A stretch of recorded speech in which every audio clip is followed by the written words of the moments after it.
Hello, everyone. Welcome. I'm Robert, and today I want to have a brief talk about Runebound Second Edition. So, I've had this on my shelf for almost 2 years, and I didn't get to try it until now. I also have third edition lined up. I do also have to try that at some point.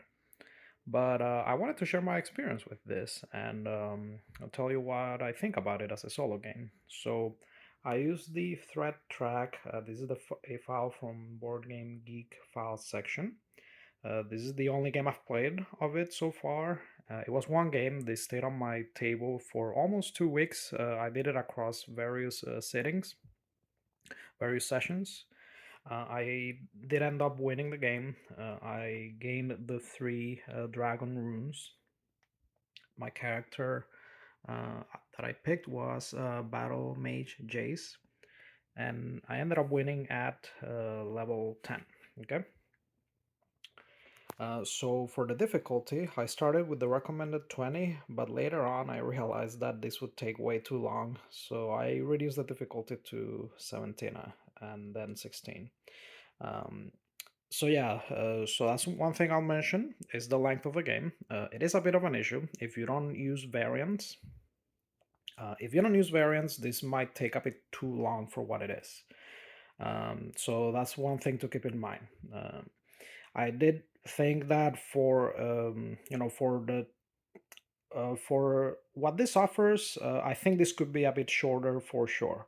And I know that there's other things that people have adjusted to make that happen, but I think I have a pretty good idea of what the game offers just from this lengthy play I had of it. Um, so another thing I want to comment on is these. All right, so this is about my only negative of the game because I wouldn't say that the length is necessarily bad. Your mileage will vary. Maybe you want a game that will last this long, even if it might get a bit repetitive. But so I'm not really gonna say that that's a negative, honestly. But this borders on negative for me. I was not a fan of these. Dice for movement, especially the iconography. The iconography was not super intuitive. What helped for me was printing that and keeping it there for reference. And I know that this will also be present in third edition, although it will be colored stickers, so maybe that'll help a bit. But um, so yeah, that's another thing I wanted to comment on. But my biggest plus for me with this game, honestly, is just the aesthetic. I absolutely adore how this game looks, and it feels like a almost like a time capsule to how to graphic design from the early 2000s, and this is just dripping with nostalgia. I just absolutely love how the pieces in this game look. The little experience gem tokens, the illustrations too. The illustrations have that classic. They I don't know if they're all hand drawn. They feel, at least they appear to be traditionally painted.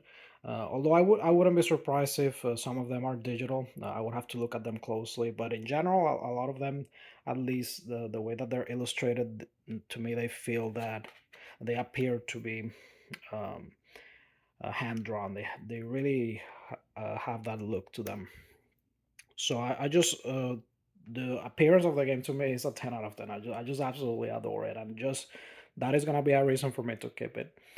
Just the aesthetic of it. It's like a time capsule, and it just feels nostalgic. Even though this game, nostalgia wise, it doesn't mean anything to me. I wasn't a board gamer when this game was in its height, way out of print by now. And um, another thing also is the fact that the expansions are a bit hard to find. Although I would say that the core box content is plentiful. There's a pretty thick market deck, and there's plenty of encounters. Now you're not gonna find the same encounters in the same order.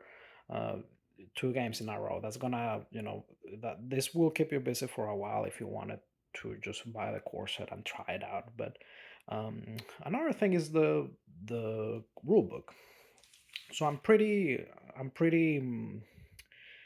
um, Honestly, with modern rulebooks, I feel that I'm a bit spoiled because most modern rulebooks do a pretty good job, to be honest.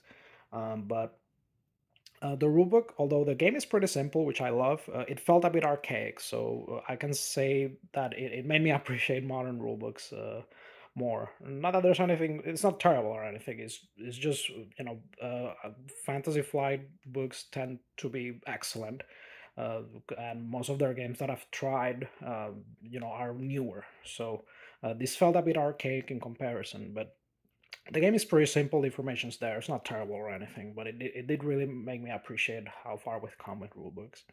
And another discussion I've seen often pop up on Board Game Geek is people saying, Fantasy Flight games of old and how they were in their glory days and whatnot.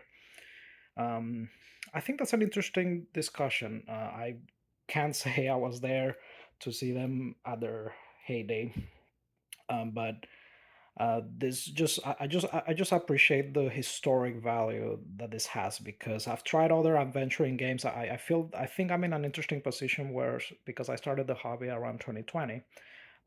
I've tried things in a weird order. So the first adventuring game I tried was Gloom of Kilforth, then Explore It, then Dungeon Degenerates, and I'm sure that those games had. I can feel how they got an inspiration from this, and I'm sure that this design was pretty influential at the time. And I'm really curious to see where I'll land when comparing this to third edition. That's also another pretty heated debate. Some people say that this is superior versus third edition.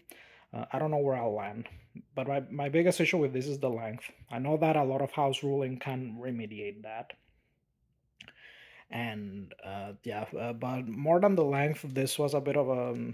I wasn't too much of a fan of this right here, but it's not a deal breaker or anything. I like the arc of the game arriving at the finale and beating, having that final encounter was pretty cool. The looting, gaining allies. This game can tell some pretty cool stories, and I really appreciate like the heritage of this. And I'll repeat again, one of my biggest pluses is just how this looks. It just feels like I'm transported back like 20 years in board gaming. And another thing this reminds me of is Magic Realm.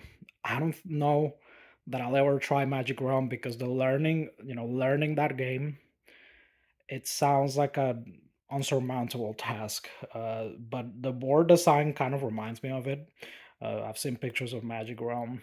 I don't I don't know if I'll ever get there, but for now, I think this is the closest thing to Magic Realm that I'll try. And I'm sure that mechanically, as far as depth, uh, probably complexity wise, these are not even close. But at least the appearance of it kind of reminds me of it a lot from the pictures I've seen.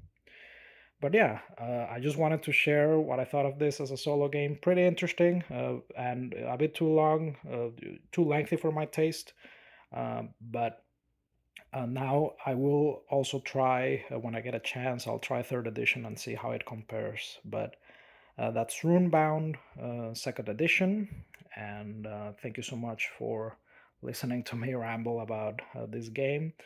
And if you enjoy my content, please like and subscribe. If you have any questions or you want to add anything to the discussion, please leave that in the comment section. And I'll see you in the next one.